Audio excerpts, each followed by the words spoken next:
Este hombre es Ali Khamenei. Fue asesinado por Estados Unidos e Israel hace apenas una semana.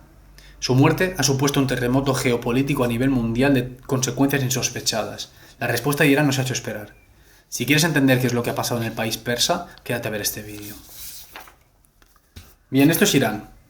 Como puede comprobarse en este mapa, ocupa un lugar central en la geografía mundial. Es zona de tránsito de grandes rutas comerciales históricas, como por ejemplo la ruta de la seda, y conecta tres grandes masas continentales como son África, Asia y Europa. Irán además posee las segundas reservas de gas natural más grandes del mundo, solo superado por Rusia, y las terceras de petróleo. Es tránsito también de grandes gasoductos y oleoductos. Además, Irán controla el pequeño estrecho de Hormuz, un territorio ínfimo, pequeñísimo en el mapa, pero clave, por el que pasa el 20% del petróleo mundial.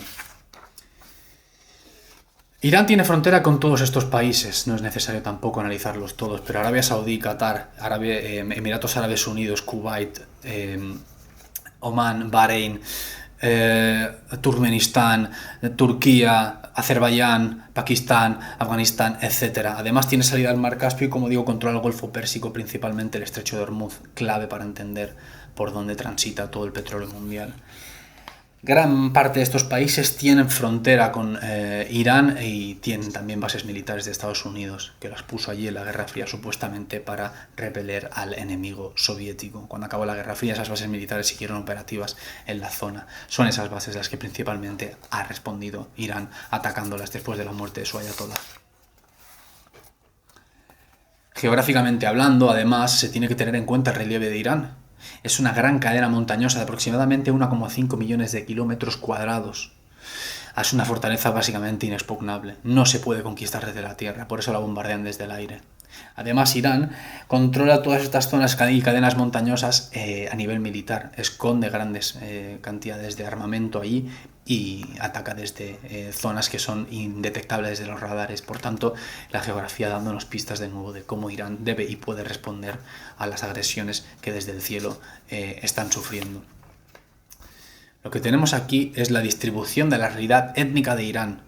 Destaca principalmente la cuestión de los persas. Los persas es la mayoría étnica en el país, también destacando los azeríes, los baluchis, etcétera, etcétera. Pero lo que muestra este mapa de colorcitos básicamente es que Irán tiene una realidad multicultural a tener muy en cuenta, heredera del imperio persa, y sin la cual tampoco puede entenderse qué es lo que está sucediendo en el conflicto. Religiosamente hablando, algo también clave y fundamental es la mayoría chiita que ocupa el centro de Irán.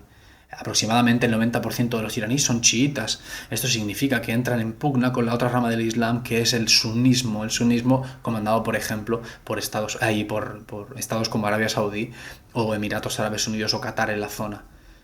Es ahí también que entra una pugna, un background histórico-religioso a tener muy en cuenta, y a través de los cuales estos vecinos de Irán han intentado siempre amenazar a la República Islámica. Políticamente hablando, debemos de tener en cuenta varios nombres. Primeramente, este hombre de aquí, 1953, Mohammad Mossadegh, que es el primer ministro iraní, este que tenemos en pantalla, intenta nacionalizar todo el petróleo. Nacionalizar el petróleo para poder, evidentemente, gastarlo en sus intereses y obtener sus propios beneficios. Estados Unidos y Gran Bretaña, por supuesto, esto no lo pueden aceptar y le dan un golpe de Estado auspiciado por la CIA y el MI6, que acaba colocando en el poder a este siguiente hombre, Mohammad Reza Shah Pahlavi, un títere de Estados Unidos e Israel y también de Gran Bretaña, que lo que hace y promete evidentemente es salvaguardar los intereses de Occidente en la zona, mientras él se va enriqueciendo a costa de sus propios ciudadanos. En 1979 este hombre también recibe otro golpe de Estado, en este caso por una revolución popular comandada por este hombre, el ayatolá Khomeini, un clérigo chiita, que lo que hace es imponer la República Islámica de Irán, la primera gran república islámica de la historia, en realidad. La República Islámica de Irán desde el principio debe enfrentar grandes enemigos. Para empezar, en 1979, ya y simplemente meses después, en 1980, Irak le declara la guerra a Irán, intentando invadirlo, auspiciado por las potencias occidentales para intentar tumbar este régimen. Era un peligro tener a un país comandado por chiitas, porque sabían que sus intereses no iban a ser salvaguardados, como sí sucedía con los sunitas, por ejemplo, en Arabia Saudí. De esta manera intentan derrocarlo, pero esa guerra no acaba en la derrota de Irán, sino que acaba con el repliegue de las tropas de Saddam Hussein, y el ayatolá Khomeini se hace victorioso de alguna manera y consigue mantener su régimen. En 1989, no obstante, un año después de acabar la guerra, fallece el ayatolá Khomeini y entra en su lugar el siguiente ayatolá, el ayatolá Jamenei, con el que empezábamos este vídeo. Recordemos, desde 1989 hasta ahora, el año 2026, que ha sido asesinado por Estados Unidos e Israel. A nivel histórico, geográfico, cultural, étnico y religioso, esto es lo que ha sucedido.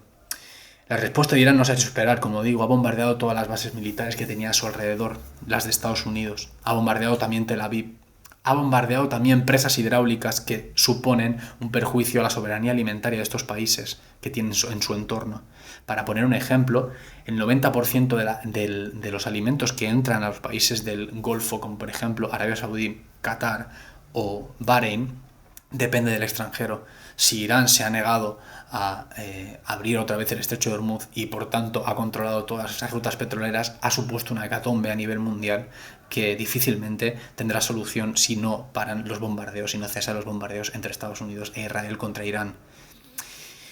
Irán busca balcanizar a Israel busca balcanizar a Irán. ¿Qué significa eso? Busca potenciar las diferencias culturales que existen entre las grandes etnias que existen allí en Irán, para intentar hacer que se traduzca esto en diferentes Iranes y no que tengamos un Irán unificado como el que hemos tenido hasta ahora. Este hombre de aquí desarrolló durante mucho tiempo un programa nuclear secreto, a veces no tan secreto, para tener su propia arma nuclear, sus propias armas nucleares, bombas atómicas, para poder de alguna manera disuadirlo todo.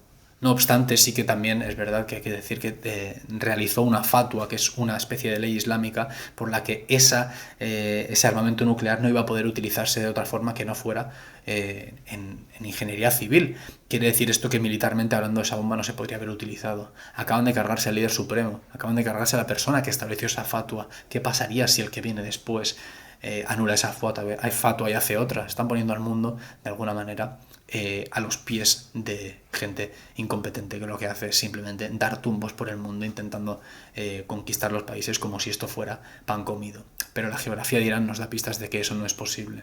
Si tengo que hacer un diagnóstico a futuro, una especie de pronóstico, yo diría que Irán va a resistir, que el régimen no puede caer de ninguna de las maneras.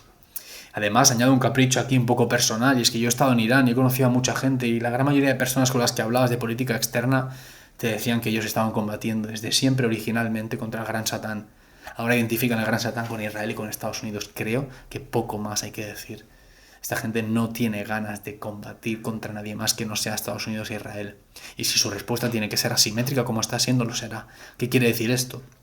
Que no van a bombardear a Estados Unidos, no van a bombardear indiscriminadamente Israel como están haciendo estos dos estados. Lo que van a hacer va a ser seleccionar exactamente todos aquellos puntos débiles del imperio para aprovecharlo y bombardearlo, tanto física como mentalmente, y acabar con ellos. Irán va a ser la tumba del imperio. Nos guste o no nos guste, esto va a empezar a cambiar a partir de ahora. Irán no es Siria, Irán no es Irak, Irán no es Venezuela. Irán es otra cosa, lleva muchísimo tiempo preparándose para esto. Y el chiismo, además, una cosa que no se ha destacado anteriormente, cree en el martirio. Y el martirio es una cosa a tener muy en cuenta, porque para ellos la muerte de este hombre no ha supuesto nada. De hecho, ha supuesto todo lo contrario a lo negativo que creían que iba a suponer de Estados Unidos e Israel. Matar a un líder supremo para ellos es una bendición, porque ahora se unen todos alrededor de esa figura. Y tendrán 1000 opciones para poder sustituir lo que iba a hacer Jamenei, que por cierto tenía 86 años y de una manera u otra ya iba a morir. Así que para mí Irán, repito, es la tumba del imperio estadounidense, es la tumba del gran Israel, y veremos a ver cuáles son las consecuencias futuras. Este es mi diagnóstico, este es mi pronóstico, espero no equivocarme sinceramente.